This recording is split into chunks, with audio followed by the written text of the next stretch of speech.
ইহবিবিকুমুল্লাহ, তোমাকে ইক্তেদা করো। যখন তোমার সঙ্গে প্রেম ভালোবাসা হয়ে যাবে, তোমাকে ইক্তেদা করব আমি আল্লাহ ঘোষণা করে দিয়েছি। ওই সমস্ত বান্দার তামাম জিন্দেগির গুনাহগুলি আমি রব্বুল আলামিন মাফ করে দিতে পারি। বলেন সুবহানাল্লাহ। এই জন্য মুসলমান ভালো করে শুনে রাখেন, আল্লাহর নবীর সঙ্গে যদি আমরা প্রেম করতে চাই, আল্লাহর নবীর সঙ্গে যদি আমরা ভালোবাসা করতে চাই, সে নবী তো মদিনাতুল মুনওয়ারার ভিতরে শুয়ে শুয়ে ইয়া উম্মতি বলে চোখের পানি ছেড়ে দিয়েছে। আমরা এই দুবরি টাউনের ভিতরে থেকে, এই দুবরি ডিস্ট্রিক্টের মধ্যে থেকে থেকে নবীর সঙ্গে আমরা কেমন করে প্রেম করব, কেমন করে ভালোবাসা করব, সেজন্য আল্লাহর নবী মসজিদ নববীর ভিতরে সাহাবীদেরকে শোনাইয়া দিয়েছিলেন, সাহাবীরা রে তোমরা শুনিয়া রাখো, এমন একটি কঠিন জামানা আসবে, সে জামানার ভিতরে আমি নবী থাকবো না, কোন প্রমাণ থাকবে না। সে জামানার ভিতরে আল্লাহর একটি কিতাব থাকবে, আল কোরআন। সে কোরআনকে বিশ্বাস করে আমার কথাগুলি হাদিসে পরিণত হয়ে যাবে।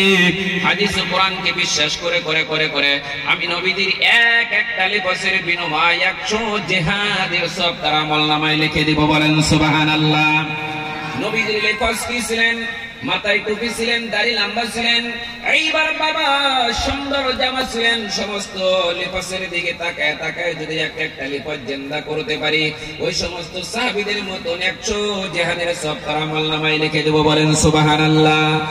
বাবারে, আজকে আপনার সন্তানরা কি জন্য আজকে দিনে মাহফিলের ভিতরে বসতে পারে না, নবীদের আখলাক, নবীদের চরিত্রের ভিতরে ফিট হইতে পারে না? কারণ হলো এই দুবরির ভিতরে 4টি আমল বন্ধ হয়েছে।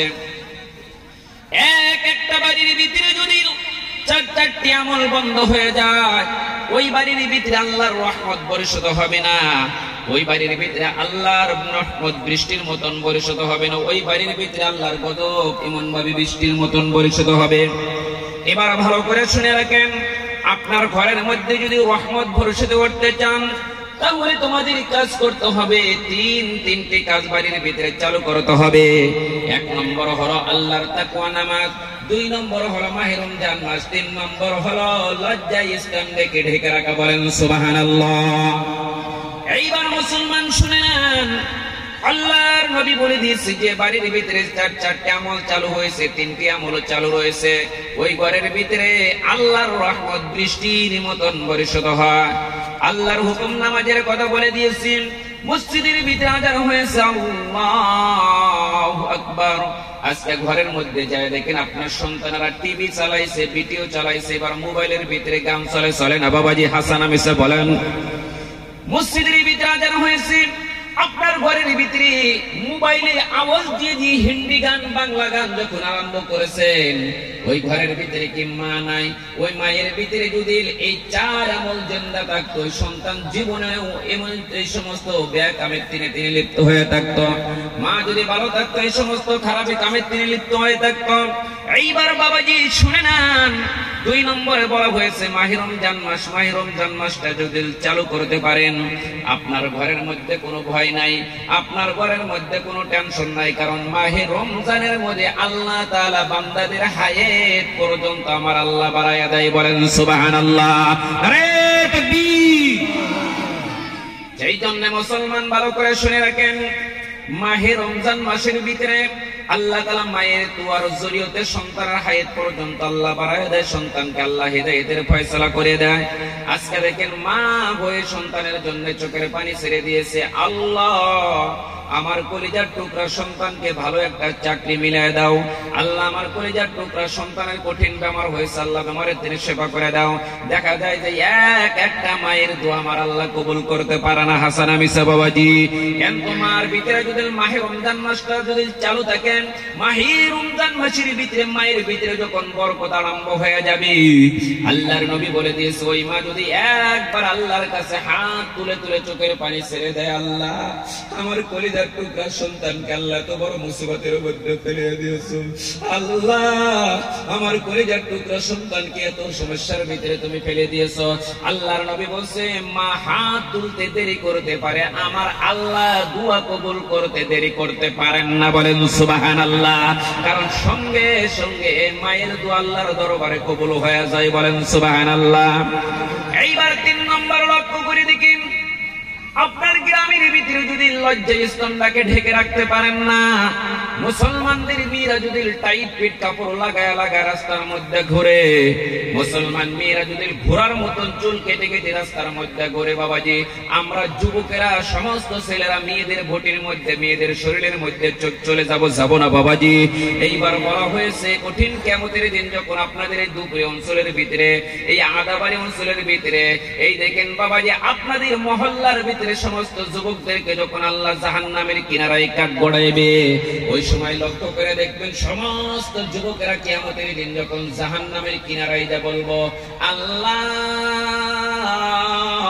আমরা জাহান্নামে কদম দিতে পারবো না, জাহান্নামে কদম দিতে পারবো না। আল্লাহ আমি কি কাজ করেছি, কি ভুল কাজ করেছি, আমাদেরকে তুমি দেখায় দাও। আল্লাহ পবিত্র কোরআনের মধ্যে ঘোষণা করে দিয়েছে, ফামাইয়ামাল মিসকালা যাররাতিন খায়রান ইয়ারা ওয়া মাইয়ামাল মিসকালা যাররাতিন শাররান ইয়ারা। যাররা পরিমাণও ভালো, যাররা পরিমাণও খারাপই যতগুলো আমল রয়েছে, যেদিনকে আপনার টিভির মতন জিল্লিক জিল্লিক করে নিজের আমল নামায় নিজে দেখতে পারবেন, ওই দিন দেখবি আল্লাহ আমার আমল নামাই জেনা, আমি তো কোনোদিন জেনা করি নাই, কোন একটা মেয়ের হাত নরম না শক্ত, কোন একটা মহিলাদের হাতের মধ্যে কোনোদিন আমি ধরে দেখতে পারলাম না, আজকে আমার আমল নামায় কেন জেনা জেনা লেখা হয়ে দিল? আল্লাহ আমি তো কোনোদিন জেনা করি নাই। এবার আল্লাহ তাআলা দ্বিতীয় পিকচার একটা আপনার সম্মুখে দর করবে, ওই পিকচারের মধ্যে যায় দেখবেন যে আপনাদের অঞ্চলের মধ্যে সলিমুদ্দিন মাস্টার ছিল, কলিমুদ্দিন দেওয়ানি ছিলেন, মাতবার ছিলেন, তার মেয়েগুলা যখন টাইট ফিট কাপড় লাগায় রাস্তার মধ্যে ঘুরতো, তোমরা ওই মেয়ের সঙ্গে কথা বলার জন্য, ওই মেয়ের সঙ্গে প্রেম ভালোবাসা করার জন্য ওই রাস্তার তিন আলিতে কালভাটের মধ্যে তোমরা যুবকেরা দাঁড়ায় ছিলাম। ওই মেয়ের সঙ্গে কথা কওয়ার পর রাত্রে যখন তুমি ঘুমায়া গেলা, ঘুমানোর সঙ্গে সঙ্গে ওই বিছানার মধ্যে স্বপ্নের ভিতরে যখন ওই মেয়েটা এসে হাজির হয়ে গেল, ওই সময় তোমার আমল নামায় এক একটা চোখের জিনা হয়ে গেল। বলেন নাউজুবিল্লাহ। সমস্ত যুবকরা বলবো আল্লাহ আমরা জাহান্নামে কদম দিতে পারবো না, জাহান্নামে কদম দিতে পারবো না। ওই মেয়ে যদি আমাদের সম্মুখে এমন ভাবে বেয়ার ড্রেস করে, খারাপি ড্রেস করে করে যদি আমাদের সম্মুখে না দাঁড়ায় গেত, আমাদের চোখ তার ভোটের মধ্যে চলে গেত না, আজকে আমাদের চেহারা তার মধ্যে চলে গেত না, আজকে মেয়ে যদি টাইট পেট কাপড় লাগায় রাস্তার মধ্যে ঘুরছে, আমরা যুবকের চোখ নিশ্চয়ই তার ভোটের মধ্যে চলে গেছে। আল্লাহ ওই মেয়ে যতক্ষণ পর্যন্ত আমাদের সম্মুখে কাট না গড়াইবে আল্লাহ, ততক্ষণ পর্যন্ত আমরা যুবকেরা কেউ জাহান্নামে কদম দিতে পারবো না। যখন ওই মেয়েকে আনা হবে, ওই মেয়েটা ছিলেন হাজী সাহেবের মেয়ে, ওই মেয়ে ছিলেন কারি সাহেবের মেয়ে, ওই মেয়ের দেখেন ইমাম আমির সাহেবের বেটে ছিলেন। বাবা নামাজ পড়তে পড়তে কপাল কালো করে নিয়েছে, কোনোদিন মেয়েদেরকে বাড়ির ভিতরে কোনো তালিম ছিল না, সৎ কামের আদেশ দেয় নাই, অসৎ কামের নিষেধ দেয় নাই।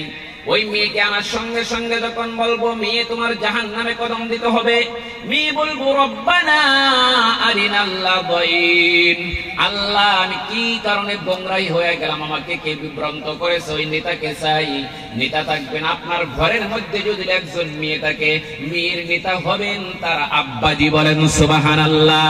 আল্লাহ আমি জাহান্নামে কদম দিতে পারবো না। আল্লাহ আমার বাবা কোনোদিন আমাকে পর্দার কথা বলে নাই, আমার বাবা একা একা নামাজ পড়তো, বড় বড় দাড়ি রেখে রেখে জুব্বা গাই দিয়ে করতো, কিন্তু বাবা কোনোদিন আমাদেরকে দিনে তালিমের কথা বলে নাই, কোনোদিন সুবাহি মুক্তবে যাওয়ার কোনো তন বলে নাই। আল্লাহ আমার বাবার সম্মুখে আমি যখন টাইট ফিট কাপড় লাগায় ঘুরতাম, বাবা আমাদেরকে কোনোদিন সৎ কামের আদেশ দেয় নাই। আল্লাহ তো ওই বাবাকে ছেড়ে আমরা জাহান্নামে কদম দিতে পারবো না। এক হাদিসের মধ্যে রয়েছে আল্লাহর নবী যখন বলেছিলেন হে জিবরাইল চলে আসো, আল্লাহর কাছে তখন জিবরাইলকে চাইয়া নিলেন, জিবরাইলকে বলল জিবরাইল চলো চলো চলে যাই জান্নাতের ভিতরে, চলে যাই জান্নাতের ভিতরে চলে যাই।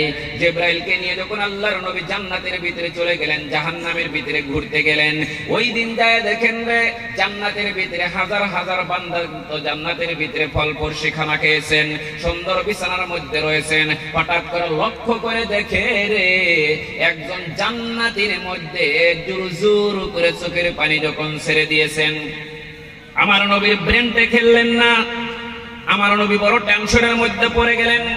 হাজার হাজার মানুষের ভিতরে একজন মানুষকে দেখা যায়। এবার জান্নাতের ভিতরে বৃহস্পতির ভিতরে বসে বসে দূর দূর করে চোখের পানি ছেড়ে দিয়েছেন।